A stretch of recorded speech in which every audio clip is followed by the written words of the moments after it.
नमस्कार। यो बहसमा म यहाँहरूलाई हार्दिक स्वागत गर्दछु। जीवराम भण्डारी। आज यहाँहरू सामुन्ने उपस्थित हुनुहुन्छ प्राध्यापक दुर्गादत्त पौड्याल। उहाँ युनिभर्सिटी अफ लुजियाना लाफायतमा प्राध्यापन गर्नुहुन्छ। कृषि एवं वातावरण विशेषज्ञ हुनुहुन्छ।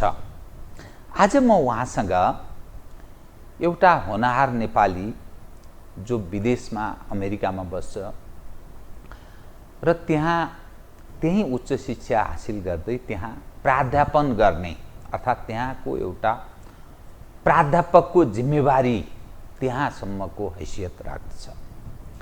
त नेपालको यसो अवस्था हेर्दा त्यो 7 समुद्र पारीको देश, समृद्ध देश अमेरिका नेपाललाई कस्तो देखिन्छ र पछिल्लो अवस्थालाई उहाँ जस्तो मानिसले समग्र अवस्थालाई मुलुक समस्या नै समस्यामा गुजुल्टिएको छ, यसलाई कसरी हेर्नु हुँदो रहेछ र नेपाली समाज उपर उहाँको दृष्टिकोण के रहेछ, यो आम रूपमा एउटा जिज्ञासाको विषय पनि हो। म आज प्राध्यापक दुर्गादत्त पौड्यालसँग समग्र विषय उठान गर्नेछु। उहाँ वातावरण विज्ञ पनि भएको नाताले वातावरणको नेपालको अवस्था, कतिपय सुशासनका हामी कुरा गर्छौँ, नेपाल भ्रष्टहरूको देशको सूचीमा सूचीकृत भएको त्यो अन्तर्राष्ट्रिय विभिन्न संस्थाहरूको प्रक्षेपण पनि छ। त किन यस्तो हुन्छ र हामी जो डेमोक्रेसी भन्छौँ अर्थात् प्रजातन्त्र या लोकतन्त्रमा यस्तो नहुनुपर्ने थियो। निरङ्कुश शासनमा भयो भने पनि जनताले प्रतिवाद या प्रतिरोध गर्न सक्दैन, त्यसकारण शासकहरू मनपरी गर्छन् भनिन्छ। तर उदार खालको सिस्टम पनि छ, तर पनि त्यसले काम गरेको छैन। मूल समस्या के हो, यससँग जोडिने केही राजनीतिक मुद्दा पनि उठ्न सक्नेछन्। आज म उहाँसँग यही वरिपरि केन्द्रित रहेर विषयलाई उठान गर्ने प्रयास गर्नेछु। सर्वप्रथम म उहाँलाई स्वागत गर्छु। सर, स्वागत छ कार्यक्रममा। नमस्कार जीवरामजी। तपाईसँग लामो समयपछि संवाद गर्ने अवसर जुट्यो, एकदम म खुसी व्यक्त गरेँ। अब म सिधै विषयमा कहाँ प्रवेश गर्न चाहेँ भने तपाईँ कृषि एवं वातावरण विशेषज्ञ, लुजियाना विश्वविद्यालयमा तपाईँ पढाउनुहुन्छ, एउटा होनहार प्राध्यापकको रूपमा हुनुहुन्छ। सायद तपाईँ निवृत्त हुने अन्तिम तयारीमा पनि हुनुहुन्छ र तपाईँले मलाई बताए अनुसार म निवृत्त भएपछि नेपाल फर्कनेछु र नेपालमै बस्नेछु र मैले नेपाली नागरिकता त्यागेको छैन। म त्यहाँ पढाउने मात्रै काम गर्ने भएको हुनाले लामो समय पढाएँ, स्वदेश फर्कन्छु। तपाईँको यो कमिटमेन्ट मुलुकका लागि एकदम सुखद हो। धन्यवाद। अब यही वातावरणमा म विषय प्रवेश गराउँछु है तपाईँलाई, किनभने तपाईँको विषय पनि भएको हुनाले। नेपालमा अलिकति सहरीकरण बढेको छ। मानिसहरू गाउँबाट सहरतर्फ आउने क्रम बढ्दैछ। गाउँ अलि रित्तो जस्तो देखिन्छ, सहरी क्षेत्रमा ठुलो जनसङ्ख्या बस्दछ। तर यति समस्या छ, प्रदूषित छ, फोहोरको डङ्गुर छ, त्यसलाई व्यवस्थापन गर्न नेतृत्व पङ्क्ति स्थानीय तहदेखि केन्द्र तहसम्मको सरकार अक्षम देखिन्छ। मूलतः वातावरणमा एउटातर्फ फोहोर, अर्कोतर्फ प्रदूषित छ। त यो मूलतः सहरी क्षेत्रमा देखिने, खास गरी तेस्रो विश्व नेपाल जस्तो विपन्न, गरिब, मानसिक हिसाबले पनि गरिब, अरू हिसाबले पनि गरिबीमा बाँच्न विवश जो मानिस छन्, मूल समस्या के कसरी हेर्नुहुन्छ? यो किन सिर्जना भयो र किन यो स्थिति लामो समयदेखि कायम छ? कृपया। धन्यवाद जीवरामजी, अति महत्त्वपूर्ण प्रश्न गर्नुभयो यहाँले। सर्वप्रथम त अब यो पास्ट 20-30 वर्षमा जुन हाम्रो देशको आर्थिक अवस्था, स्पेसली यो कृषि र अरू युवाहरूको रोजगारीको समस्याहरू जुन एकदमै डरलाग्दो रूपले यी समस्याहरू निस्किँदै आए, त्यस क्रममा अब राष्ट्रले त्यसलाई एड्रेस एकदम टाइमली म्यानरमा एकदमै राम्रो तरिकाले गर्नुपर्ने थियो र यसमा हाम्रो गभर्नमेन्ट चाहिँ चुकेको छ क्लियरली। अब कृषिको कुरा गरौँ, हाम्रो कृषि प्रधान देश भन्छौँ हामी, तर कृषि हामी चाहिँ परनिर्भर हुन थाल्यौँ। एब्सोल्युटली। अब 65-66% जति हाम्रो नेपाली जनता हुनुहुन्छ हामी कृषिमा छौँ आधारित। त्यत्रो जनता कृषिमा छौँ र हामीसँग अब 4-5 मिलियन हेक्टेयर जमिन कृषि योग्य पनि छ, त्यत्रो जमिन पनि छ, तर कृषिमा हामी अहिले $2 अरब भन्दा बढीको आयात गर्छौँ। सबै खाने वस्तुहरू विदेशमा प्रोडक्ट भएको नेपालमा आइराखेर हामी बाँचिराखेका छौँ। अब यो अवस्थालाई कसरी यसलाई जाने ट्याकल गर्ने भन्ने बहुत महत्त्वपूर्ण पोइन्ट हो। अब यी कुराहरू नेपालको कृषि प्रधान भन्न मिल्छ नेपाललाई? अब अझै कृषि प्रधान हो, किनभने कृषिमा जब तपाईँको 65-66% जनता कृषिमै छन्, अब करिब 1/3 अफ द जीडीपी भनौँ न 30-32% जीडीपी कृषिबाटै आउँछ। त्यसकारण यो कृषि प्रधान देश नै हो। यत्रो जनसङ्ख्या कृषिमा निर्भर छ, अर्थात् उत्पादन पनि गर्छ। त कहाँनिर समस्या छ? त्यो उत्पादन हाम्रो देशलाई किन पुग्न सकेन? अरू कृषिमा निर्भर हुने थोरै सानो जनसङ्ख्या भएका देशहरू, इजरायलको राजदूतले अस्ति मसँग भन्दै हुनुहुन्थ्यो, एकदम थोरै सङ्ख्याका मानिस कृषिमा छन्, तर हामी धेरै चिजमा आत्मनिर्भर छौँ। हजुर। तर हामी कहाँ यत्रो पपुलेसन छ जो कृषिमा प्रतिशतको हिसाबले यत्रो मानिस कृषिलाई मुख्य पेसा बनाएर काम गर्छ, तर किन हामी आत्मनिर्भर नभएको? अब यो मुख्य पोइन्ट कहाँनिर छ भने अमेरिकाको, इजरायलको, क्यानाडाको, अरू युरोपियन कन्ट्रिजहरूको कृषि अवस्थालाई हेरेर हामीले नेपालको कृषिलाई त्यही रूपमा हेर्न हुँदैन। पहिलो हाम्रो गल्ती त्यहाँनिर भएको छ। अब उनीहरूको ल्यान्ड होल्डिङ साइज, उनीहरूको भौगोलिक अवस्था, उनीहरूको कृषि प्रणाली, उनीहरूको मार्केट व्यवस्था, यी सबै चिजहरू भिन्न भिन्न छन्। हाम्रो नेपालको कृषि भनेको साना साना किसानहरूले तपाईँको 10-8 थरी बाली बिरुवाहरू उत्पादन गरेर, गाईबस्तु पनि त्यहीँ पालेर, कुखुरा पनि त्यहीँ पालेर जीविका निर्वाचन गर्दै आएको यो small holder mixed farming system भन्छौँ, त्यो हो हाम्रो कृषि प्रणाली। निर्वाहमुखी खेती थियो त्यो, र अझै पनि त्यो निर्वाहमुखी हुनुपर्ने, अहिले त निर्वाहमुखी पनि भएन भनौँ न। अहिले त हामी धेरै नै अब पछाडि परिसक्यौँ। तर हाम्रो कृषिको न्युक्लियस भनेको त्यही नै हो। त्यो न्युक्लियस हुन्छ नि तपाईँको एउटा भन्ने यो साइन्टिफिक सेलमा भित्र, त्यो नेपालको कृषि के हो भन्दाखेरि small holder mixed farming system हो। त्यो सिस्टमलाई हामीले हाम्रो गभर्मेन्टले अथवा हामी भनौँ न दात्री संस्थाहरूले पनि एकदमै इग्नोर गर्दै गएर नेपाललाई कृषिको विकास गर्ने भनेको कमर्सियल एग्रिकल्चर, ट्र्याक्टर, हार्भेस्टर अनि तपाईँको लार्ज ल्यान्ड होल्डिङ साइडबाट मात्रै कृषिको विकास हुन्छ भन्ने कन्सेप्ट, जुन पश्चिमी कन्सेप्ट हो, त्यसलाई लिएर यो कृषिलाई अगाडि लान खोजियो। त्यही हो सबभन्दा ठुलो मिस्टेक भएको।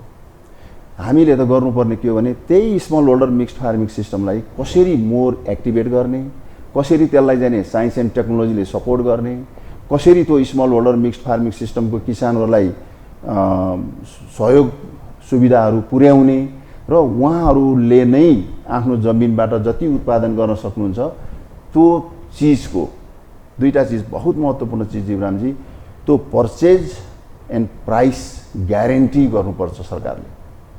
त्यसको मतलब कुनै पनि किसानले प्रोडक्ट गरेको चिजहरू मैले मार्केट पाइनँ भनेर कुहिएर जान नपरोस्, त्यो सरकारले ग्यारेन्टी दिनुपर्छ। त्यस्तै प्राइस पनि तपाईँको यदि त्यो भनौँ न पहिलाको वर्षहरूको प्राइस हेरेर अब यो साल मैले यतिवटा बाख्रो मैले उत्पादन गरेँ भने मेरो यति प्राइस आउँछ भन्ने कुरो किसानको दिमागमा हुनु पर्यो। त्यो प्राइस ग्यारेन्टी र पर्चेज ग्यारेन्टी, यी दुईटा चिजलाई अगाडि सारेर हामी एग्रिकल्चरमा नजाने हो भने हाम्रो कृषि रहन सक्दैन। यसको अर्थ कृषि नीति नै ठिक भएन। कृषि नीति नै ठिक भएन।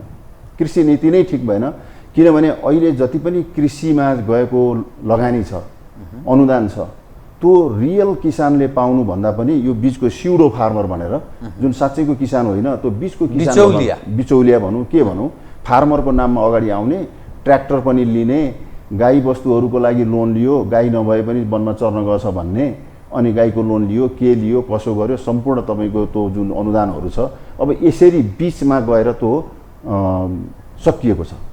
रियल गाउँको किसानहरू, हामी त गाउँको मान्छे हुँ नि, गाउँमा इरिगेसन भएको खेत अहिले प्लान्टिङ भएको छैन हेर्नुहोस्, त्यहाँ लेबरको कमी छ, त्यहाँ अरू चिजहरूको कमी छ, मार्केटको ग्यारेन्टी छैन। त्यसकारण यो स्मल होल्डर फार्मिङ सिस्टमको किसानहरू जो हुनुहुन्छ उहाँहरूलाई यस्तो एउटा सेफ्टी, सेक्युरिटी र उहाँहरूलाई स्टिमुलस पनि कि मैले खेती गरेँ भने मसँग यति जग्गा छ, यो उत्पादन गर्छु, मेरो नेक्स्ट इयर मैले यति आम्दानी हुन्छ मलाई भन्ने कुरो ग्यारेन्टी हुनु पर्यो उहाँहरूलाई, अथवा उहाँहरूले देख्न सक्नु परेको। नीति निर्माता र राज्य संयन्त्रहरूमै खोट छ यसको। एक्ज्याक्टली। अब यो कसरी प्राप्त गर्न सकिन्छ बताइदिनुहोस्, किनभने लामो समयदेखि छ यही नेतृत्व छ, उनीहरू नै 32-33 वर्षदेखि निरन्तर घुमिफिरी त्यही नेतृत्व पङ्क्ति, त्यही संयन्त्रले काम गरिरहेको छ। अब छाँटकाँट हेर्दा यही रूपमा हुँदैन भन्ने अर्थ लाग्दछ, त कसरी त्यो अचिभ प्राप्त कसरी हुन सक्छ? हेर्नुहोस्, एक फेर फेलुवर भइसकेपछि यो कृषिको जगेर्नाको लागि यो ग्याम्बलिङ गर्ने ठाउँ होइन यो। किन भन्दा मान्छेको किसानहरूको परिवार, उहाँहरूको स्वास्थ्य, उहाँहरूको शिक्षा, सम्पूर्ण चिजहरू कृषि नीतिमा जोडिएको छ। अब अहिलेसम्म तपाईँको यो सरकारले जुन एउटा ग्याम्बलिङ गरिराखेको छ नि, कृषि नीतिहरू एक किसिमले भन्यो भने एडहक बेसिसमा ल्याउने अनि बिचको मान्छेहरूलाई तदर्थमा चलाउने जुवा जस्तो भइरहेको। एक्ज्याक्टली। अनि सही किसानहरू जो गाउँमा खेती गरेर बसिराख्नु भएको छ उहाँहरूलाई बेनिफिट के पुग्यो, ग्यारेन्टी के पुग्यो, यसमा तीनवटा कम्पोनेन्ट एक्ज्याक्टली जरुरत छ कृषिमा। जस्तै एउटा त मैले भनिहालेँ यो पर्चेज ग्यारेन्टी, कुनै पनि सामान किसानले उत्पादन गर्छ भने सरकारले ग्यारेन्टी लिनुपर्छ। दोस्रो कुरो प्राइस ग्यारेन्टी, र तेस्रो कुरो चाहिँ सपोर्ट ग्यारेन्टी। जुन सपोर्ट सिस्टम हुन्छ नि, त्यो सपोर्ट सिस्टम त्यो पार्टिकुलर किसानको लागि जस्तो टेक्नोलोजीको सपोर्ट हुन्छ, बिउको सपोर्ट हुन्छ, तपाईँको लोनको सपोर्ट होला, त्यो सपोर्ट सिस्टम चाहियो, त्यहाँ पुग्नु पर्यो, गाउँमा पुग्नु पर्यो, त्यो किसानको घरमा। तर लामो समयदेखि गरेका छैनन्, किनभने यही नेतृत्व छ। मैले अघि पनि यो विषयलाई जोड दिन खोजेँ, त यही नेतृत्व छ। अब कसरी त्यो प्राप्त गर्ने उपाय के हुन सक्छ? यसमा हाम्रो एउटा भिजनको क्ल्यारिटीको कुरो हो यो। किनभने यो नेतृत्वको जुन आफ्नो भिजन कृषिको लागि यो नेतृत्वले इस्टाब्लिस गर्नै सकेन। अनि हाम्रो विभिन्न एक्सपर्टहरू, विभिन्न देशबाट एक्सपर्टहरू आउनुहुन्छ, अनि त्यसपछि उहाँहरूको कलेक्टिभ एक किसिमको अन्डरस्ट्यान्डिङमा एक किसिमको प्लान बन्छ, अनि अनुदान दिने, ट्र्याक्टर दिने, यो दिने, ऊ दिने, यो ब्लक प्रोडक्सन भन्यो, देख्दा त कागजमा उनीहरूले नै डिक्टेट गराउँछन्। एब्सोल्युटली। नेपालको पोलिसी हेर्दै जानुहुन्छ भने प्रब्लम त कहाँनिर छ भन्दा फन्डिङ पनि हो। किनभने हाम्रो गभर्मेन्ट यति ठुलो भइसकेको छ कि आफ्नो एडमिनिस्ट्रेटिभ कस्ट नै आफूले धान्न नसकेर अन्त खोज्ने अवस्था आइराखेको छ भने डेभलपमेन्ट कस्ट त कहाँबाट धान्ने? अनि डेभलपमेन्ट प्रोजेक्टहरू जब विदेशी दात्री संस्थाहरूबाट आउँछ भने त्यहाँबाट त अब केही न केही किसिमको गाइडेन्स अथवा भनौँ न उहाँहरूको डिरेक्सन अनुसार चल्नुपर्ने भयो। त्यस कारणले गर्दाखेरि हाम्रो पोलिसी मेकिङमा हाम्रो देशले इन्डिपेन्डेन्टली आफ्नो वस्तुगत परिस्थिति कृषिकोलाई ध्यानमा दिएर यो स्मल होल्डर मिक्स्ड फार्मिङ सिस्टमलाई नै कमर्सियलाइज गरेर र किसानहरूलाई डिरेक्टली इम्प्याक्ट पर्ने किसिमको पोलिसीहरू जुन प्राइस ग्यारेन्टी, पर्चेज ग्यारेन्टी र अनि एग्रिकल्चर सपोर्ट ग्यारेन्टी, त्यति मेकानिजम नसेट गर्ने हो भने जीवरामजी यो देश यो कृषिकै कारणले भोलि जाने लथालिङ्ग भएर सकिन्छ। हेर्नुहोस्, हामी कहाँ एकातर्फ कृषि मन्त्रालय छ, अरू कृषि मन्त्रालय मातहतका अरू पनि संयन्त्र छन्। विभिन्न कृषिलाई कसरी उत्थान गर्ने, कसरी यसको मार्फत देशलाई समुन्नत गराउन सकिन्छ, या कृषकहरूको जीवनस्तर कसरी उकास्न सकिन्छ भन्ने अरू खाले पनि संयन्त्रहरू छन्। कृषि अनुसन्धान परिषद छ, विभिन्न खाद्यसँग सम्बन्धित संस्थाहरू छन्, त योजना आयोग पनि छ, उसले एक खाले योजना बनाउनु पर्ने होला। त कहाँनिर समस्या छ? ती संस्थाहरूको भूमिकाबारे के तपाईँको अनुभव के रह्यो? एकदमै राम्रो प्रश्न हो यो जीवरामजी। नेपालमा कृषिको लागि कृषिलाई लोकल गभर्मेन्टलाई लो गर भनेर छोडेर अथवा प्रोभिन्सियल गभर्मेन्टलाई लो काम गर भनेर छोडेर कृषिको विकास हुँदैन। केन्द्रीय नीति नै जरुरी, केन्द्रीय नीति जरुरी छ नि। तपाईँ अमेरिकामै हेर्नुहोस् न, अब युएस डिपार्टमेन्ट अफ एग्रिकल्चर भनेर फेडरल गभर्मेन्टको कत्रो रोल छ कृषिको विकासमा त्यहाँ, र अहिलेसम्मको रिसर्चमा, कृषिको डेभलपमेन्टमा, अनुदानहरूमा फेडरल गभर्मेन्टको रोल छ नि त्यहाँ। यो स्टेटले धान्न सक्ने चिजै होइन, प्रोभिन्सले धान्न सक्ने चिजै होइन कृषि। प्रदेश वा स्थानीय सरकारले गरेर सक्दैन भनियो नि। प्राइस ग्यारेन्टी कुरो, पर्चेज ग्यारेन्टीका कुराहरू, मार्केटिङका कुराहरू, अनि तपाईँको support system, science and technology ट्रान्सफरका कुराहरू, त्यो लोकल गभर्मेन्टमा कहाँबाट साइन्स एन्ड टेक्नोलोजी छ? त्यति पावरफुल लोकल गभर्मेन्ट भइदियो त हाम्रो देश अहिले कहाँसम्म पुगिसक्थ्यो। अनि अब हाम्रो रिसर्च अर्गनाइजेसनहरू प्रत्येक लोकल गभर्मेन्टमा लगेर राख्न त सकिँदैन। ल्याबोरेटरीहरू सेटअप गर्न पनि गाह्रो हुन्छ है। त्यसो भएको हुनाले हामीलाई के छ भने यो कृषि चाहिँ यो सेन्ट्रल्ली प्लान हुनुपर्छ र सेन्ट्रल्ली नै तपाईँको यो यसको कृषिको लागि लोकल गभर्मेन्ट र प्रोभिन्सियल गभर्मेन्टलाई कोअर्डिनेसनमा लिएर कृषिलाई डिरेक्सन दिनुपर्छ। कृषि अनुसन्धान परिषद जसले निरन्तर त्यो अनुसन्धान पनि गर्छ, समस्याहरू के छ, अत्यन्त उत्पादन हुन सक्ने बिउ बिजनहरू त्यो फाइन्ड आउट, पहिचान गर्छ, कृषकहरूलाई वितरणको लागि एउटा सहजीकरण र गाइड गर्ने, निर्देशिकाहरू जारी गर्ने, निर्देशनहरू दिने र सरकारवाला संस्थाहरूलाई गाइड गर्ने काम गर्छ भनिन्छ। कृषि मन्त्रालय छ, त यिनीहरू किन एक्टिभ हुन सकेनन् या यिनीहरूको भूमिका के रह्यो, खुम्च्यो, कसरी के भयो? सर्वप्रथम त यो कृषिको समस्या भनेकै कृषि मन्त्रालयमा छ। जुन मन्त्री, कृषिका मन्त्रीहरू चेन्ज हुनुहुन्छ, पोलिसीको एउटा पर्पेचुएटी भनौँ न, एउटा डिरेक्सन दिएपछि त्यो पोलिसी के हो त्यसमा स्टिक भएर जुन मन्त्री आए पनि त्यो कृषिको पोलिसीलाई कन्टिन्युएसन दिनुपर्ने जुन एउटा जरुरत हुन्छ कृषिको विकासको लागि, त्यो भएको पाइँदैन। अनि दोस्रो पोइन्ट के भने कृषि मन्त्रालयले मैले अघि भने नि जुन रिसर्च डेभलपमेन्टका कुराहरूमा अरूलाई पन्छाएर यो विकास हुन्छ भन्ने कुरा पनि हुँदैन, किनभने जिम्मेवारी लिनुपर्छ। अब हाम्रो नेपाल एग्रिकल्चर रिसर्च काउन्सिल नार्क छ, नार्कले आफ्नो टेक्नोलोजीहरू थुप्रो डेभलप गरेको छ। त्यहाँको साइन्टिस्टहरूले गत 50-60 वर्षमा धेरै टेक्नोलोजीहरू डेभलप गरेर राख्नु भएको छ, तर त्यो टेक्नोलोजी किसानको हातसम्म पुगेको छैन, किसानसँग पुगेको छैन। अब यसको मतलब के भने नार्क त एउटा रिसर्च इन्स्टिट्युसन हो नि, उसैले टेक्नोलोजी लगेर किसानलाई त दिने होइन। अब यहाँ कोअर्डिनेसनको प्रब्लम हो यो मन्त्रालय। अब कसले रिसर्च गर्ने, कसले एजुकेसन गर्ने, कसले जाने टेक्नोलोजी ट्रान्सफर गर्ने, ती चिजहरू कोअर्डिनेटेड वेबाट जान पर्यो र त्यसको लागि एउटा लिडरसिप एकदमै साउन्ड हुनु पर्यो। यसको अर्थ लिडरसिपमा समस्या छ? समस्या छैन। म तपाईँसँग अब वातावरणमा म विषयलाई प्रवेश गराउन चाहन्छु। एक त सहर अत्यन्त प्रदूषित हुँदैछ, फोहोरले कन्त बिजोग छ, त्यसको उचित व्यवस्थापनको विषय निरन्तर वर्षौँदेखि यो छलफल र बहसको विषय बनिरहेको छ। अहिले काठमाडौँ हिँड्न सक्ने स्थिति छैन, गर्मीको मौसम छ, महामारी, हैजा, आउँ, टाइफाइड लगायतका अनेकौं संक्रामक रोगहरूको महामारी फैलन सक्ने खतरा छ। यही देशमा हरेक नेतृत्व पङ्क्तिका मानिस, प्रधानमन्त्रीजी यही बाटो हिँड्नुहुन्छ, त्यस्तै सरोकारवाला मन्त्रीजीहरू, प्रशासकहरू, सुरक्षा संयन्त्र, as a whole political leader त्यही ढुङढुङती गनाएको बाटोमा नाक छोपेर हिँड्छ, तर त्यसमा उनीहरूको ध्यान छैन।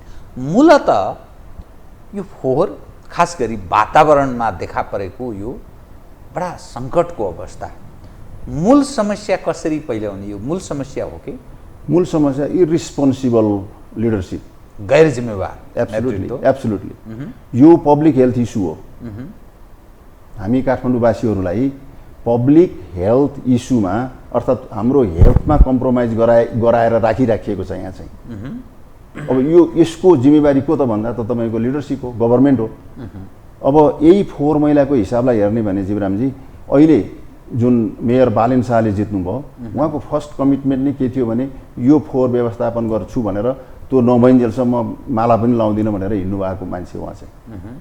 त्यस्तो लिडरसिपलाई कल्टिभेट गरेर कसरी हुन्छ हामी सहयोग गरौँ, कसरी हुन्छ हामीले जाने यो समस्यालाई समाधान गरौँ भनेर कम्प्लिट उहाँलाई जिम्मेवारी दिएर सपोर्ट गर्नुपर्ने अवस्था हो नि यो। उहाँ त इलेक्टेड मेयर हो, त्यत्रो भोट ल्याएर जित्नु भएको छ, तर अहिले किन यो व्यवस्थापन हुन सकेन यो फोहोरको? किन बिचमा विभिन्न इस्यु आउन थाले? हेर्नुहोस्, यी इस्युजहरू अप्ठ्यारो पार्ने त जहिले पनि निकाल्न सकिन्छ ती इस्युजहरू, तर समाधानतिर सोच्नु पर्यो नि। त्यो समाधानतिर किन सोचिएको छैन? हो यसमा हाम्रो व्यवस्थापनमा केही फन्डामेन्टल नीतिगत समस्याहरू छन् यसमा जीवरामजी है। अब एउटा मेजर नीतिगत समस्या यहाँ के छ भन्नु होला भने अब यत्रो ठुलो सहर छ, यत्रो धेरै फोहोर आउँछ, अब यसलाई व्यवस्थापन गर्ने एउटा त्यो बन्चरे डाँडा एउटा ल्यान्डफिल साइट्स भनेर हामी डिपेन्डेन्ट भएको छौँ त्यहाँ। त्यो गलत हो। त्यो स्थायी समाधान पनि होइन नि। कसरी अब के गर्न सकिन्छ? तपाईँको यो प्रब्लमलाई सल्भ गर्ने भनेको ल्यान्डफिल साइट्सहरूको डिस्ट्रिब्युसन हुनुपर्छ विभिन्न जिल्लामा, विभिन्न नगरपालिकामा, साना ठुला मझौला यी ल्यान्डफिल साइट्सहरू डेभलप गरेर अनि त्यसपछि यो फोहोर व्यवस्थापनलाई हामीले कुन ल्यान्डफिल साइटमा जाने, कहाँ कसरी जाने भन्ने चिजहरूको हामीले व्यवस्थापन गर्नुपर्छ। एउटा मात्रै ल्यान्डफिल साइटमा बसेपछि हेरिहाल्यो नि पोलिटिकलाइज भयो त। बाटोबाट जाने नदिने बन्चरे डाँडाको सिसडोलमा अब त्यहाँको जनताहरूले यस्तो दुःख पाउनु भएको छ। त्यत्रो अब हामीले यहाँबाट फोटो हेर्दाखेरि पनि त्यहाँको इन्भाइरोमेन्टल इस्यु हेर्दाखेरि पनि कसरी बस्नु भएको छ जनताहरू त्यहाँ हामी कल्पना नै गर्न सकिँदैन। हेर्नुहोस् यो त फोहोर माथिको राजनीति भयो। राजनीतिक ठुला राजनीतिक दलहरू सायद चाहन्छन् बालेन्द्र शाह भन्ने मानिस सफल भयो भने हाम्रा लागि भोलिका दिनमा अप्ठ्यारो स्थिति बन्न सक्छ, स्वतन्त्रहरूको वेभ आउन सक्छ, त्यसकारण उनीहरूले असहयोग गर्ने चाहना राखे होला। तर के बन्चरे डाँडामा लगेर फोहोर फाल्नु समाधान हो? त्यो त डङ्गुर, त्यो एक दिन त फोहोर एकदम थुप्रिँदै चाङ हुन्छ, त्यसपछि त्यहाँ भयावह स्थिति महामारी फैलिन्छ। अब यहाँ सारा चिज चाहिँ त्यो कहीँ लगेर फालिदिनु नै समाधान हो कि ल खुल्यो बाटो त्यो कन्तबिजोगको स्थिति छ, त के हो यो समाधान? के हो? तपाईँको यो फोहोर सुरु हुन्छ नि घरबाट, सुरु भएर त्यो फोहोरको अन्तिम व्यवस्थापन जबसम्म ल्यान्डफिल साइटमा हुँदैन नि त्यतिखेरसम्म एकदम सिस्टमेटिक वेबाट एक्टिभिटिजहरू कोअर्डिनेटेड हुनुपर्छ। जस्तो घरबाट निस्किने फोहोरलाई सेपरेट गर्नु पर्यो, कुइने नकुइने ह्याजर्डस वेस्ट। अब त्यहाँ तपाईँको ब्याट्रिजहरू होला, सिसा फुटेको होला, अथवा अरू कुनै सेलफोनको केही चिज फालिदिएको छ कि इलेक्ट्रोनिक वेस्टहरू, ती चिजहरू सेपरेट हुन पर्यो। पहिलो कुरो चाहिँ एकदमै क्लियरली ल यो चाहिँ रिसाइक्लेबल, अब यो चाहिँ तपाईँको यसलाई चाहिँ डिस्पोजेबल भनेर यो चाहिँ ह्याजर्डस वेस्टतिर जान पर्यो भनेर त्यसरी सेपरेट गर्नु पर्यो। त्यो सेपरेट गरिसकेपछि अब अर्को इस्यु भनेको त्यसलाई कसरी कलेक्ट गर्ने। त्यो कलेक्सन गर्नको लागि त अब नगरपालिकाले आफ्नो किसिमको कलेक्सन मेकानिजम हुनु पर्यो। त्यहाँ चाहिँ नगरपालिकाको एकदम पहुँच कमजोर छ र निजी क्षेत्रले सम्पूर्ण फोहोर झन्नै 90% फोहोर निजी क्षेत्रले कलेक्सन गर्छ र कुनै साइडमा ल्यान्डफिल साइडमा लगेर अब त्यो निजी क्षेत्र पनि ठिक छ, निजी क्षेत्रलाई इन्भल्भ गराउनु पर्छ। संयोजन भएको बुझिँदैन अहिलेसम्म। त्यो हुनको कारण के भने हाम्रो त्यो ल्यान्डफिल साइट छ नि, त्यो ल्यान्डफिल साइटको डेभलपमेन्ट एन्ड म्यानेजमेन्टको इस्यु हो यो चाहिँ। हामीले मैले भने नि यत्रो सहर 4-5 मिलियन पपुलेसनको सहरलाई हामी एउटा बन्चरे डाँडाको ल्यान्डफिल साइट भनेर पर्खेर बसेका छौँ, त्यो गलत हो। हामीले जस्तो धादिङमा त्यहाँ फाल्न पाउनु नै ठुलो विजय हो, सुल्झियो समस्या भन्ने त्यो समस्या समाधानको कुरो होइन। भोलि भन्नुहोस् न त्यो बन्चरे डाँडा जाने बाटोमा भोलि ल्यान्डस्लाइड भएर बाटो ब्लक होला रे, अथवा तपाईँको बन्चरे डाँडा नै भोलि अर्थक्वेकले केही गरेर त्यसलाई भत्काउला रे। त्यो एउटा मात्रै बास्केटमा सबै राख्दाखेरि के हुन्छ भने एगहरू त्यो ब्रेक हुन सक्छ नि त त्यहाँ है। त्यसो हुँदा लजिकल के हो भने जस्तो धादिङमा मकवानपुर अथवा तपाईँको यो काभ्रे सिन्धुपाल्चोक अथवा नियर बाई जुन डिस्ट्रिक्टहरू नगरपालिकाहरू छन् उहाँहरूले पनि आफ्नो ल्यान्डफिल साइट डेभलप गर्नुहोस्। अनि त्यो ल्यान्डफिल साइटमा फोहोर गए बापत उहाँले पैसा लिनुहोस्, चार्ज गर्नुहोस्, बिजनेस हुन्छ। त्यो म्युनिसिपालिटिजहरूको पनि बिजनेस भयो, काठमाडौँको फोहोर व्यवस्थापन गर्न सकियो। अथवा तपाईँको गाउँपालिकाहरूले पनि त्यो आफ्नो ल्यान्डफिल साइट डेभलप गरेर पैसा कमाउन सक्ने भए भने अझ प्राइभेट सेक्टरलाई पनि ल्यान्डफिल साइट डेभलप गर्न दिनुहोस्। उहाँहरूले पनि इन्भाइरोमेन्टली साउन्ड अब तपाईँको प्रविधिसँग गाइडलाइन्सलाई फुलफिल गरेर ल्यान्डफिल साइट जब डेभलप गर्नुहुन्छ अनि त्यहाँबाट पनि उहाँहरूले बिजनेस गर्न सक्नुहुन्छ। अनि यसरी हामी एउटै ल्यान्डफिल साइटमा यो राजनीतिक गन्जागोलले जुन बाँधिएर बस्नुभन्दा यसबाट हामी बाहिर निस्किने बाटो खोज्नु पर्यो। रिसाइकल गर्ने प्रविधिहरू ल्याउने, अब यहीँबाट इन्सिनरेसन त्यसलाई जाने बर्न गरेर अब खरानी मात्रै बनाउने प्रविधिहरू ल्याउने, कम्पोस्टिङ गर्ने प्रविधिहरू ल्याउने, वेस्ट मिनिमाइजेसनका कुराहरू। अहिले अब इन्भाइरोमेन्टलिजम यति राम्रोसँग आएको छ कि घर घरमा हामी यो वेस्ट चाहिँ पहिला हामी मिनिमम गरौँ, यसलाई वेस्ट नै धेरै प्रड्युस नगरौँ। भन्ने वेब आइराखेको छ, त्यसलाई क्यापिटलाइज गर्नु पर्यो, त्यसलाई प्रमोट गर्नु पर्यो। त्यसो गर्ने भने हेर्नुहोस्, यो वेस्ट म्यानेजमेन्ट भनेको कुरो ठुलो कुरो होइन नि त। विश्वमा त्यत्रा देशहरूले यति राम्रोसँग म्यानेज गरिरहेछ, हामीले त्यो एउटा वेस्ट काठमाडौँ भ्यालीको म्यानेज गर्न सकिँदैन। यो त तपाईँको कस्तो भयो भने इर्रिस्पोन्सिबल लिडरसिप। जब तपाईँको लोकल गभर्मेन्टबाट यसरी कमिटमेन्ट दिएर जब एउटा भन्नुहोस् न त्यहाँ लिडरसिप आउँछ, उसको लागि त प्रधानमन्त्री, सम्पूर्ण सहरी मन्त्री सम्पूर्णले कम्प्लिट सपोर्ट दिनुपर्ने। तर यो भएन र अहिले पनि हेर्नुहोस् बाटोमा हिँड्दा यस्तो अवस्था छ। एउटा अलि अलग ढङ्गले म विषयलाई उठाएँ। हजुर, सहरी क्षेत्रमा बस्ने मानिसहरूको एक खालको समस्या हुन्छ, जमिन धेरै हुँदैन, फोहोर उत्पादन धेरै, जनघनत्व बढी धेरै ठुलो सङ्ख्यामा भएको हुनाले फोहोरको डङ्गुर अनि अलिकति सुविधाभोगी सहरी क्षेत्रका मानिस हुन्छन्। तर सहरमा उनीहरू बस्छन्, गाउँमा लगेर फोहोर फालिदिने त्यस क्षेत्रका मानिसको कुन अभिगत भएको होला? काठमाडौँबाट बन्चरे डाँडा जाने जुन बाटो छ, अत्यन्त बिग्रेको बाटो छ, गए गुज्रेको बाटो छ, हिलोको डङ्गुर छ र त्यो एरिया पुरै प्रदूषित छ। त्यो एरियामा बस्ने मानिसहरूको के अभिगत होला? त यसलाई कसरी हेर्ने? यो त गाइडलाइन्स फलो हुनुपर्छ नि त स्ट्रिक्टली। इन्भाइरोमेन्टल म्यानेजमेन्ट गाइडलाइन्स फोहोर चाहिँ डङ गनाउँदै काठमाडौँबाट खुल्ला ट्रकमा लगिन्छ र त्यो क्षेत्रमा हिँड्नुपर्ने अरू मानिसहरू छन्, हिँड्न सक्ने स्थिति छैन। यति गैर जिम्मेवार। रिसाइक्लिङ त नम्बर 1 हो। जस्तो काठमाडौँबाट भनौँ न यो हाम्रो भ्यालीबाट बाहिर जाने जति फोहोरहरू रहन्छ त्यो रिसाइकल गर्नुपर्ने फोहोर जानै हुँदैन त्यहाँभन्दा बाहिर। काठमाडौँ भ्यालीभित्रै रिसाइक्लिङ प्लान्टहरू मजासँग राख्न सकिन्छ। हेर्नुहोस् है, रिसाइक्लिङ गरिसकेपछि कम्पोस्ट भनौँ न, अब कम्पोस्ट बन्यो, मल बन्छ। त्यो मल अहिले हाम्रो हेऱ्यो भने यति जमिनमा सदुपयोग भयो, कति मलको जरुरत छ है। अब त्यो मल बनाउनको लागि त हामी बन्चरी डाँडा पुग्नु पर्दैन नि त, यो त भ्यालीभित्रै बनाइन्छ त।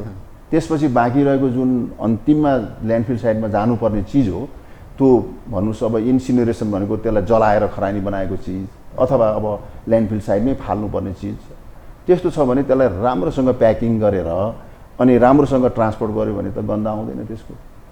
त्यो त बाटोमा चुइन पनि हुँदैन केही। अनि ट्रकमा त्यति प्याकेजिङ राम्रो गरेर ट्रान्सपोर्ट गरेर लगेर ल्यान्डफिल साइडमा लग्यो भने व्यवस्थापन प्रविधिको उचित प्रयोग हुनु पर्यो। यो दुई जरुरी। जस्तो म हजुरलाई इक्जाम्पल दिन्छु, ह्याजार्डस वेस्ट छ नि अमेरिकामा, ह्याजार्डस वेस्ट भनेको टक्सिक सब्सटेन्सहरू, केमिकल बायोमेडिकल वेस्टहरू भयो, केमिकल वेस्टहरू भयो, फ्याक्ट्री जो खतरनाक छ, त्यो ह्याजार्डस वेस्ट त्यो प्रत्येक म्युनिसिपालिटीको त पुरै छनु, स्टेटमा पनि त्यसको ल्यान्डफिल साइट छैन। त्यो त्यसलाई ट्रान्सपोर्ट गरेर लगिन्छ सर्ट इन ल्यान्डफिल साइट्सहरू जो छ अमेरिकामा, त्यति टाढा लगेर तिनीहरूलाई डिस्पोज गरिन्छ। भनेपछि यो के भने ह्याजार्डस वेस्टलाई त त्यसरी म्यानेज गर्नुपर्छ भने, गर्न सकिन्छ भने हाम्रो यो अरू नन ह्याजार्डस वेस्टलाई ट्रकमा हालेर बन्चरे डाँडा अथवा भोलि बनेपा अथवा भोलि धादिङ मकवानपुर कहीँ लगेर त्यसलाई राम्रो डिस्पोज गर्न नसक्ने प्रश्नै होइन। अनि त्यसपछि यो जुन ल्यान्डफिल साइट्सहरूको डिस्ट्रिब्युसन छ नि, हामीले ओपन अप गर्नुपर्ने टेरिटोरी त्यो हो। सरकारले अहिले मैले के भन्छु भने हामीले ल्यान्डफिल साइट्सको जुन जाने नम्बरहरू छ नि त्यसलाई बढाएर 50औं ल्यान्डफिल साइट चाहिन्छ हामीलाई काठमाडौँ भ्यालीको वेस्ट डिस्पोजल गर्नलाई। त्यो ल्यान्डफिल साइट कहाँ कसरी राख्ने, ट्रान्सपोर्टेसन के गर्ने र अनि लोकल गभर्मेन्ट, प्राइभेट सेक्टर र अनि फेडरल गभर्मेन्ट सबै मिलेर त्यो कसरी व्यवस्थापन गर्ने भनेर लानुपर्ने जरुरत हो। यो न कि एकजना मेयरले उसले गर्न सकेन भनेर अनि फेल भयो स्वतन्त्र उम्मेदवारहरू, जनताको भोटै फेल भयो भनेर त्यस्तो किसिमको अभिलाषा लिएर बस्नु यो चाहिँ अति नै दुर्त्याइ हो। राइट। अब तपाईसँग म अलिकति फरक विषयतर्फ प्रवेश गर्छु। हजुर, मैले बुझेअनुसार तपाईँ वर्षमा एकपटक नेपाल आउनुहुन्छ। तपाईँ निवृत्त हुने युनिभर्सिटी अफ लुजियानाबाट निवृत्त हुन लागेको एउटा प्राध्यापक हुनुहुन्छ। तपाईँ 7-8 महिनापछि सायद काठमाडौँ आउनुभयो, नेपाल आउनुभयो, यसो हेर्नुभयो, विगत र वर्तमानमा केही फरक देख्नुभयो? के देख्नुभयो तपाईँको नजरमा? एउटा समृद्ध देशमा बसेको एउटा प्राध्यापक जो नेपाली नागरिक हो, पछि जीवनको उत्तरार्धकाल अर्थात् निवृत्त भएपछि नेपालमा व्यतीत गर्न तपाईँ चाहनुहुन्छ, योगदान गर्न चाहनुहुन्छ, के देख्नुभयो नेपालको स्थिति? मैले जुन जनवरीमा म गएको थिएँ, अहिले अगस्तमा आएँ, यो बिचमा त्यहाँबाट बुझेको मैले र यहाँ आएर पनि मैले अनुभव गरेको सबभन्दा ठुलो महत्त्वपूर्ण चेन्ज मैले के देखेँ भने जनतामा यो सिस्टमप्रति वितृष्णा एकदमै बढेर गएको छ। मूल कारण के हुन सक्छ? यो त डेभलपमेन्ट नै हो। एकाउन्टेबिलिटी, रिस्पोन्सिबिलिटी, डेभलपमेन्ट, व्यवस्थापन, गभर्नेन्सको राम्रो अनुभूति दिन नसक्नु, यी सबै कारणहरूले नै हो। आखिरी जनताले त आफ्नो आर्थिक अवस्था, आफ्नो स्वास्थ्यको अवस्था, पारिवारिक अवस्थालाई डेभलपमेन्ट गरेको देख्न चाहन्छ नि त। तर त्यो हुन नसकेपछि के हुन्छ भने वितृष्णा आउँछ। वितृष्णा कहाँ आउँछ भने जब यो सिस्टमले डेलिभर गर्न नसकेपछि वितृष्णा आउँछ। अहिले बाहिर निस्किँदाखेरिमा नाक थुनेर हिँड्नुपर्छ, हेर्नुहोस् बाटोमा हिँड्दाखेरि त्यो वितृष्णाको बाटो त त्यही छँदैछ नि। तर जो वितृष्णा भनिरहनु भएको छ तपाईँ, स्थानीय तहको चुनाव सकियो, त स्थानीय तहको चुनावमा जो 33 वर्षदेखि शासनमा छ उनैलाई रिकगनाइज गरेको छ जनताले। जस्तै काङ्ग्रेस यो स्थानीय तहको चुनावमा ठुलो पार्टी, हिजोका दिनमा नेकपा एमाले संसदमा सबभन्दा ठुलो पार्टी, र काङ्ग्रेस र एमाले बिचमै प्रतिस्पर्धा छ, अर्थात् काङ्ग्रेस र कम्युनिस्ट बिचमै प्रतिस्पर्धा छ। त्यो लामो समयदेखि 33 वर्षदेखि उनै छन्। त्यो कहाँबाट वितृष्णा छ भन्ने त्यो कसरी थाहा हुने, भ्यौ पाउने कसरी? होइन, अगेन अब फेरि हामी काठमाडौँ म्युनिसिपालिटीमा जाउँ न। स्वतन्त्र उम्मेदवार बालेन्द्र शाहज्यूले मेयरसिप जित्नुभयो, जनताले भोट हाल्यो त्यत्रो। त्यस्तै गरेर हर्क सम्पाङ मेयरज्यू धरानमा, अनि त्यसपछि धनगढी गोपी हमाल, मेयर गोपी हमालज्यू धनगढीमा, र अरू पनि स्वतन्त्र उम्मेदवारहरू विभिन्न गाउँपालिकाहरूमा जित्नु भएको छ। त्यसले के देखाउँछ भने यो त क्लियरली देखायो नि त कि जनता अब वितृष्णामा छ। यो सिस्टमले काम गरेन, बरु हामी राम्रो मान्छे छान्छौँ, जसले सेवा गर्न सक्छ त्यो मान्छे हामी छान्छौँ भनेर छानेको हो नि त। त्यो डेलिभर गर्न दिने नदिने अडचनहरू ल्याउने त अरूबाट भएको देखिन्छ अहिले है। तर जनताले त अल्टरनेटिभ खोजिसक्यो नि त। जनताले के ख्याल गर्दैछ भन्ने तपाईँको ठम्याइ यो सिस्टममा दोष छ भन्ने देखाउँछ कि नेतृत्व र त्यो नेतृत्वले कुशल व्यवस्थापकको भूमिका निर्वाह गर्न नसकेको कारण दोषी देखाउँदैछ र जनता के परीक्षण गर्दैछ, अझै पनि परख गर्दैछ कि के गर्दैछ भन्ने मैले बुझेको जनभावना, मैले आफैले पनि बुझेको, गाउँघरमा मैले सुनेको, हिँडेको, अरू साथीभाइहरूसँग पनि छलफल गरेको क्रममा मैले के बुझ्छु भने यो अहिलेको अधिकांश जनता यहाँ देशभित्र र देश बाहिर उहाँहरूमा एउटा क्लियर के भइसकेको छ भन्दा यो गभर्नेन्स अथवा लिडरसिपले काम गरेको छैन भन्ने कुरो क्लियर भइसकेको छ। किनभने 2/3 मेजोरिटी सरकार बनाएर पठाए पनि त्यो सरकार बिचमा ब्रेक हुन्छ र कोअलिसन सरकार बन्छ।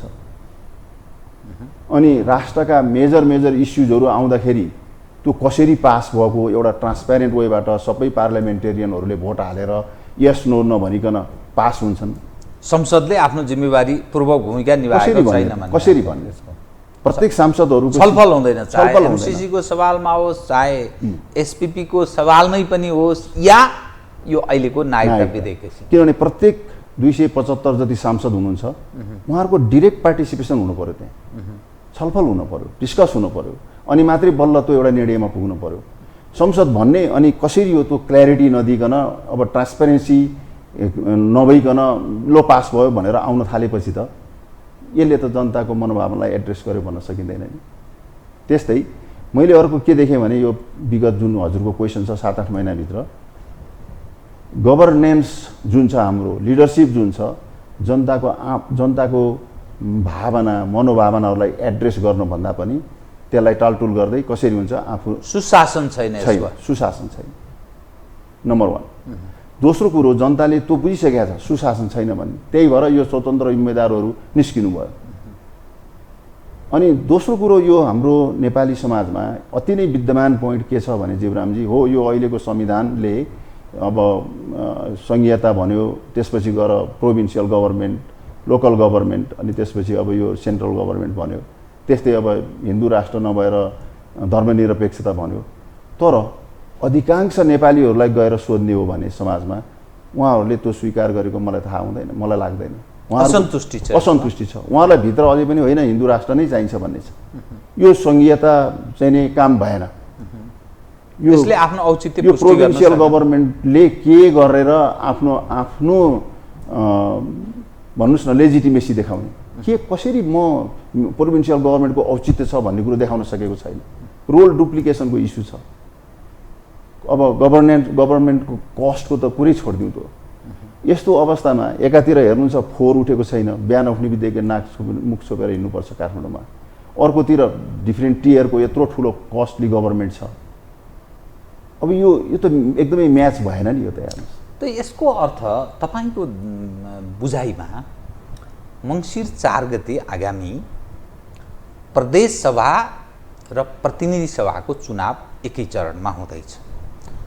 त जनताले त्यस मार्फत असल प्रतिनिधिहरूको चयन गरेर नेपालमा परिवर्तन आउँछ भन्ने तपाईँको ठम्याइ कि होइन यो सारा त परीक्षण गरिसके, अब यिनीहरूमा कुनै चेन्ज आउने सम्भावना छैन, सिन्डिकेट प्रकृतिको पार्टीहरूको ठुला पार्टीहरूको हरेक हिसाबले उनीहरूको मुभ छ, अर्को विद्रोहमा मुलुक फेरि जान्छ, अर्को चेन्जको मुभ गर्छ भन्ने के लाग्छ?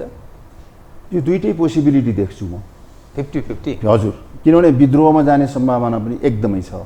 जुन मैले अघि भने नि यहाँलाई आफ्नो अब हिन्दू राष्ट्रको विषय, सङ्घीयताको विषय, त्यस्तै गुड गभर्नेन्सको विषयमा लिएर जनता विद्रोहमा जान पनि उत्तिकै सक्छ। किनभने जनता विद्रोहमा जाँदैन भन्ने होइन, नेपालमा विद्रोह भइराखेकै छन् नि त त्यहाँ है। अब यी इस्युजहरूले जनताको हर्ट टच गरेको छ भने जनतामा अहिले जुन एउटा अनइम्प्लोइमेन्टको इस्यु छ, बेरोजगारीको यस्तो भया डरलाग्दो स्थिति छ, अनि त्यस्तै गरेर हाम्रो बच्चा-बच्ची भनौँ न स्टुडेन्ट्सहरू विदेशमा पढ्न जानेलाई हेर्नुहोस्, यो पनि भयावह स्थिति हो। देशमा जनशक्तिको जरुरत छ, हाम्रो यत्रो ठुलो जनशक्ति विदेश गएर पढ्दै उतै बस्दै गर्ने पनि स्थिति छ है। अब यी कुराहरू सबैलाई समष्टिगत रूपमा हेऱ्यो भने इन्टरनेसनल जियो पोलिटिक्सलाई छोडेर डोमेस्टिक प्रब्लमहरूलाई मात्रै हेऱ्यो भने पनि म त विद्रोहको अवस्था देख्छु। यहाँ यही काठमाडौँ नगरवासीले यो फोहोरलाई नै अब कहिलेसम्म सहने, यस्तो उठ्नु पर्यो। तर अब यो एउटा पक्षलाई बताइदिनुहोस् त, अलि अस्पष्ट जस्तो, जस्तै हजुर राजनीतिक दलहरू नै जोसँग उनीहरूको सङ्गठित तागत छ, उनीहरू चुनावमा पनि तिनै जित्छन्, किनभने उनीहरूसँगै साधन स्रोत सम्पूर्ण खाले शक्ति पनि छ। त त्यो जो पब्लिक छ अर्थात् सर्वसाधारण त्यो असङ्गठित छ। त्यो असङ्गठित जनले त्यो सङ्गठित तागतसँग र कतिपय सवाल पर प्रश्न के गरिन्छ भने जहाँ अशिक्षा, जहाँ गरिबी, पछौटेपन यी सारा चिज छ, त्यो देशमा त्यो देशका नागरिक प्रलोभनको शिकार हुन्छन् र फलत गलत मान्छे चयन हुन्छ र त्यसैले निरन्तर कब्जा गरेर बस्छ र चुनाव असाध्यै महँगो भएको छ। यी यावत जो दृश्य छ त्यो पब्लिक त्यो क्षमता राख्दछ, त्यो मैले ठिक निर्णय गर्दैछु, यो गलत पात्र हो, कुपात्र हो, यसले मलाई 33 वर्षदेखि शासन गरिरहेको छ तर मेरो जीवनमा परिवर्तन आएको छैन भने समस्या यो पार्टी नेतृत्वमा छ अर्थात् यो सिस्टममा छ समस्या भन्ने त्यो बुझ्छ, जनताले बुझ्छ, त्यो सर्वसाधारणले बुझ्छ। त्यो मलाई के लाग्छ भने जीवरामजी, मैले जब जनता भन्दाखेरि र जुन जनताको अहिले मूलभूत प्रश्नहरू समस्याहरू छन् नि ती चिजहरू अगाडि ल्याउँदाखेरि पार्टीमा नजोडिएका जनता मात्रै मैले भनेको छैन। यसमा पार्टीमा लाग्नुभएको पनि जनताहरू नै हो, पार्टीको लिडरसिपमा हुनुभएको पनि कतिपय जनताहरू नै हो। किनभने पार्टीमा लाग्नुभएको मेम्बरहरू अथवा लिडरसिपमा पुग्नुभएकोहरूलाई पनि यो इस्यु चाहिँ के हो भने यो देशको इस्यु हो, समाजको इस्यु हो। उहाँलाई पार्टीभन्दा देश ठुलो हुन्छ नि त, पार्टीभन्दा समाज ठुलो हुन्छ नि त उहाँलाई। त्यसकारण जसले यो महसुस गर्नुहुन्छ म पार्टीभन्दा पनि मेरो देशको म सेवा गर्नुपर्छ, पार्टीभन्दा पनि मेरो समाजको सेवा गर्नुपर्छ भन्ने विचार हुनुभएको पार्टी कार्यकर्ताहरू, लिडरहरू म थुप्रो देख्छु। त्यस्तो धेरै हुनुहुन्छ, नेपाली काङ्ग्रेसमा हुनुहुन्छ, अनि एमालेमै हुनुहुन्छ, माओवादीमा पनि हुनुहुन्छ, अरू पार्टीहरू राप्रपामा हुनुहुन्छ, सबैमा हुनुहुन्छ। त्यसो भएको हुनाले मलाई के लाग्छ भने यो समय आएको छ कि हामी यो आफ्नो पार्टी यो मेरो जाने मेम्बरहरू हो, जनताहरू हो, त्यो भ्यूबाट माथि उठेर हाम्रो देशको जुन यो बर्निङ प्रब्लमहरू छ, जसले भोलि हाम्रो देशको नेसनल इन्टिग्रिटीलाई नै समस्या पार्न सक्छ, त्यस्तो इस्युमा हामी एकजुट भएर यसलाई एड्रेस गर्नु बेला आएको छ जीवरामजी। जुन नयाँ पुस्ता भनिन्छ नि, खास गरी यो 30 बिलो, त्यो राजनीतिमा आकर्षित छ कि त्यो विकर्षित छ? मलाई लाग्छ एकदम आकर्षित छ। उनीहरूलाई राजनीतिमा आकर्षित भन्ने जो राजनीति सम्बन्धी उहाँहरूको हो, अहिले उहाँले कङ्ग्रेस अथवा एमाले अथवा अरू पार्टी भनेर सदस्यता नलिनु भएको छ होला, तर यो बिलो 30 को जुन पुस्ता छ उहाँहरूमा एकदमै डेभलपमेन्टको ड्राइभ छ। उहाँहरूमा हेर्नुहोस्, अर्थात् सचेत छ उहाँहरूमा एकदमै राष्ट्र उन्नत हुनुपर्छ, वातावरणको हिसाबले एकदमै बेस्ट हुनुपर्छ, हामीलाई शुद्ध फुड पौष्टिक आहार चाहिन्छ, हामी इन्टरनेसनली हामी एकदमै प्राउड भएर हिँड्न सक्नुपर्छ भन्ने धारणा एकदमै स्ट्रङ छ उहाँहरूमा, र यो पोजिटिभ चिज हो। किनभने योभन्दा अघिल्लो जुन 30 वर्षभन्दा तलको जेनेरेसनले के सिक्यो भन्दा सिद्धान्तको पछि लाइफ बितायो उसले। हेर्नुहोस्, मैले मार्क्सवाद, लेनिनवाद, योवाद, उवाद इत्यादि भन्ने कुरामा पढेर तपाईँको घरघरै दैलामा गएर पढाउँदै तिनै चिजमा उनीहरूको जिन्दगी गयो। हेर्नुहोस्, तर अहिलेको जेनेरेसनलाई त्यो छैन, त्यो मार्क्सवाद लेनिनवाद भन्ने होइन, आफ्नो राष्ट्र, वातावरणवाद, आफ्नो विकास, इम्प्लोइमेन्ट जेनेरेसन, त्यसमा छ यो new generation. Technology, science, pride, यो त राम्रो चिज हो हेर्नुहोस्। र यो जेनेरेसनले तपाईँको त्यो एउटा जाने सिद्धान्त बोकेर आएको मार्क्सवाद लेनिनवाद भनेर भोट हाल्ने अवस्थामा छैन। यो अहिले देखिसक्यौँ हामीले त्यो हेर्नुहोस्। त्यसकारण अब जति पनि पोलिटिकल पार्टिजको नेताहरू हुनुहुन्छ, क्याडरहरू हुनुहुन्छ, उहाँहरू सबैले के छ जरुरत उहाँहरूलाई भनेर यो निड अफ द डे पनि हो कि देशको परिस्थिति, देशको समस्यालाई एड्रेस गर्न उहाँहरूको जो पार्टी लोयल्टी भन्दा पनि बाहिर निस्किनुपर्ने हुन्छ कति समयमा। त्यो लिडरसिप त्यस रूपमा सचेत होला? यो जुन बग्रेलती समस्या छन् त्यसलाई त्यो बुझ्ने सामर्थ्य नेतृत्वले यो त जीवरामजी यो नेचुरल ल हो, सर्भाइभल अफ द फिटेस्ट। यो वेभ हो, जो देशमुखी वेभ हो। देशको जनताले आफू समृद्ध भएर हामी देशलाई जाने उन्नत अवस्थामा पुर्याउँछौँ, हामी देशको एउटा गौरवशाली कार्यहरू गर्छौँ भनेर जब समाज आइराखेको छ भने, अनि तपाईँको त्यसलाई सपोर्ट नगरिकन यसको जाने काउन्टरमा कोही जान सक्छ भने त्यो त सुसाइडल हुन्छ। त्यो हेर्नुहोस्, यस्तै खालका सिस्टमहरू जस्तो आवधिक निर्वाचन हुन्छ, त्यो निर्वाचनकै माध्यमबाट प्रधानमन्त्री, सांसद, मन्त्री जिम्मेवारीमा पुग्ने त्यो परिपाटी संसारका डेमोक्रेटिक मुलुकहरूमा अथवा प्रजातान्त्रिक देशहरूमा छ, जसले समृद्धि चुमेका पनि छन्। त हामी कहाँ जुन डेमोक्रेटिक एक्सर्साइजको कुरा गर्छौँ, हामीले लामो अभ्यास गऱ्यौँ, प्रजातान्त्रिक अभ्यास लामो समयदेखि गरेका छौँ, तर हाम्रो त्यो ओह्रालो लाग्ने क्रम निरन्तर ओह्रालो मात्रै लागिरहेका छौँ। यो मूलत के अलिकति हाम्रो भूसंवेदनशीलता भौगोलिक पनि हो कि अथवा अरू के हो? होइन, भौगोलिकता होइन, हामी नेपाली जनताको मनस्थिति पनि होइन, मानसिकता पनि होइन। हामी गौरवशाली नेपाली हौँ, हाम्रो भौगोलिक परिस्थिति एकदमै राम्रो छ। त्यही भएर मैले अष्टज भन्ने अवधारणाको भन्नुहोस् न अगाडि लिएर आएर देशको समस्त विकास गर्न सकिन्छ भनेर भनेको छु। यो समस्या कहाँ हो भन्नु होला भने हाम्रो पार्लियामेन्टरी सिस्टममा हो। जो चुनाव लडेर करोडौँ खर्च गरेर संसद बनिसकेपछि मन्त्री भएर अनि राज्य गर्नुपर्छ भन्ने जुन अवधारणा छ नि हाम्रो, सबभन्दा फ्ल त्यही नै हो जीवरामजी। हेर्नुहोस्, नेपाल पोलिटिकल इन्स्टेबिलिटीको भिक्टिम हो, र तपाईँको के छ भने एकातिर पोलिटिकल इन्स्टेबिलिटी क्रिएट गर्ने र त्यसपछि गएर आफ्नो पार्लियामेन्टेरियनहरूलाई मन्त्री बनाउने। त्यसकारण यो मन्त्री बन्ने चिज छ, यो चाहिँ मन्त्री को हुने? पार्लियामेन्टेरियन मन्त्री नहुने, सांसदलाई मन्त्री मन्त्री बनाउँदै नबनाउने, एक्सपर्ट जसको आफ्नो नलेज छ, जसले तपाईँको यो गभर्मेन्टले सेट गरेको भिजनलाई ट्रान्सलेट गर्ने क्यापेसिटी राख्दछ, तिनीहरू हुनुपर्छ मन्त्री। जसले अनुभव गरेका छन्, यो देशको परिस्थिति बुझेका छन्, कृषिको, वातावरणको, जङ्गलको, पानीको, राष्ट्रिय अन्तर्राष्ट्रिय परिस्थिति बुझेका छन्, उनीहरूले हो यो गभर्निङ गर्नुपर्ने। न कि तपाईँको गएर चुनाव जितेर पैसा खर्च गरेर आएर अनि तपाईँको एभ्री 6 मन्थ एभ्री 2 इयर्समा गभर्मेन्ट चेन्ज गर्दै अर्को मन्त्री, यसले कन्टिन्युटी दिँदैन सिस्टमलाई। जनता त्यो दबाब दिनका लागि त्यो योग्य छ भन्ने रूपमा बुझ्ने कि अथवा त्यो ठाउँमा राजनीतिक दल आफै प्रवेश गर्छन् भनेर बुझ्ने? दुईटै। राजनीतिक दललाई बाध्यता छ, जनतालाई बाध्य हुन्छन्। बाध्य हुन्छ, किनभने सिस्टम फेल भयो नि त यो। अहिले भन्नुहोस् 1 वर्षभित्र कतिवटा मन्त्री कृषि मन्त्री भए अथवा तपाईँको अर्को वातावरण मन्त्री भए। अब त्यो त हामीले त ट्र्याक पनि गर्न सकिने भइएन है। यो कारण 5 वर्षको लागि त एउटा गभर्मेन्ट हुनुपर्छ नि। त्यसैले गर्दा संविधानमा 5 वर्षको सरकार भनियो त, राजनीतिक स्थिरताको लागि। त यसको अहिले रिजल्ट के भएको छ भन्दा राजनीतिक अस्थिरता भइराखेको छ र त्यसैको कारण हामी अहिले समस्यामा परिराखेका छौँ। डे टु डे बिजनेसमा त्यो कृषिको होस्, जागिरको होस्, तपाईँको शिक्षाको होस्, स्वास्थ्यको होस् अथवा यो फोहोर मैला होस्, यो सबैको कारण चाहिँ इन्स्टेबिलिटी हो, पोलिटिकल इन्स्टेबिलिटी, गभर्मेन्टको इन्स्टेबिलिटी।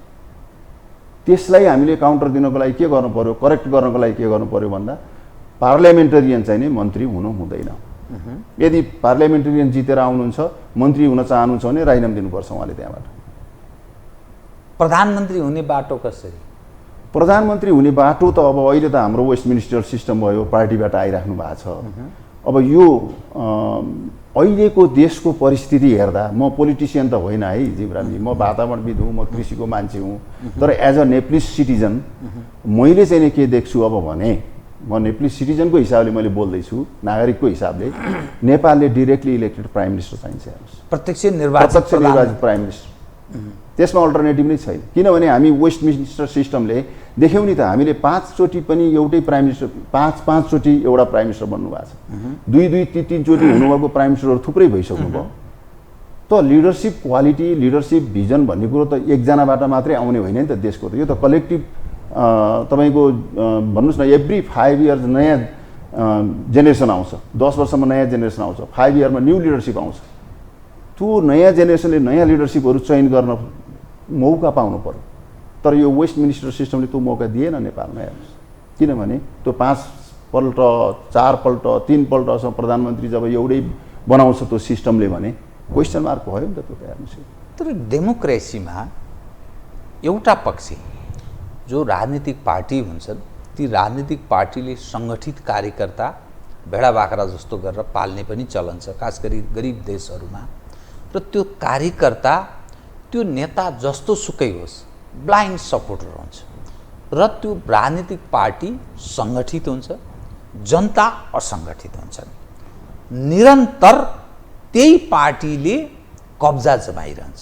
जस्तो अमेरिकामै पनि त्यस्तै छ, बेलायतमै पनि त्यस्तै छ। हामी उदाहरण दिँदा बेलायती प्रजातन्त्रको उदाहरण दिन्छौँ।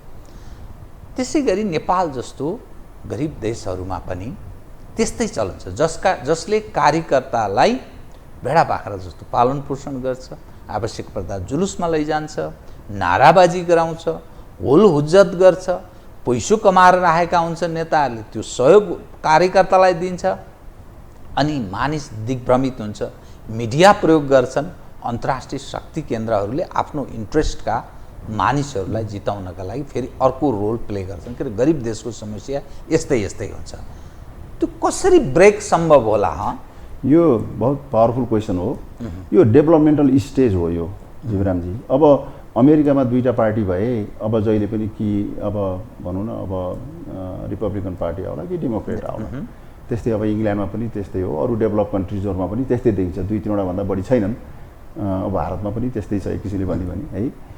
अब नेपालको अवस्था के हो भने हामी साँच्चै नै हामी ट्रान्जिसन फेजमा छौँ, सङ्क्रमणकालीन अवस्थामा। उहाँहरू चाहिँ स्टेबल फेजमा हुनुहुन्छ पोलिटिकल्ली। उहाँहरूमा पोलिटिकल विद्रोह गरेर नयाँ सिस्टम ल्याउँ, यो गरौँ भन्ने भन्दा पनि अब आफ्ना पोलिसी डिबेटहरू गर्दै आफ्ना प्रिन्सिपलहरूलाई अगाडि लाने किसिमको स्टेजमा उहाँहरू हुनुहुन्छ।